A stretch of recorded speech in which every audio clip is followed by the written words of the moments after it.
Good morning mga bossing. Busy po ngayon ang Team Asidera, nagbabalot ng loot bag ni Maki on his first birthday.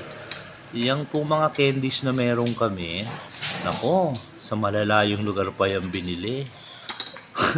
Paano? Pumunta kami ng Santa Rosa, Landers. Nabili lang ata namin doon yung candy diyang maasim. Kamamahal naman doon. Na scam kami. Sabi ni mama, mura daw. And beautiful yung day tayo. Oh, di ang nangyari. Doon kami bumili sa Dali. Doon ang mura eh. Pero doon sa Landers, merong atang yung flat tops yan. Mura yan. Nabili doon ng mga candy, pang matanda, pang konsumo daw, hindi pang giveaway.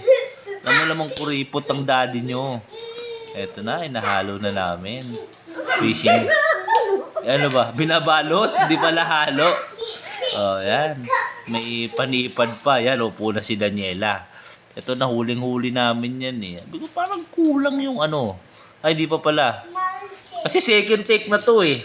Na-upload na dapat to eh. Nag-voice over ako ulit, di pala na-upload. Ayan, si Mika, busy si Mika. May pa-coin purse din po. So yung mga bata, kailangan ng coin purse para matutong mag-handle ng pera at magagamit din sa Pasko yan. Yun. Ako si Daniela, oh.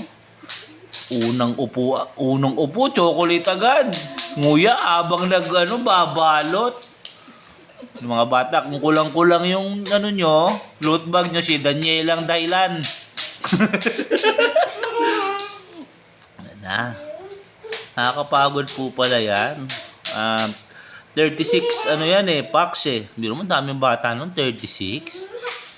Siyempre, kada isang imbitadong magulang, medyo may 2, 3 anak. Yung iba, wala pang anak.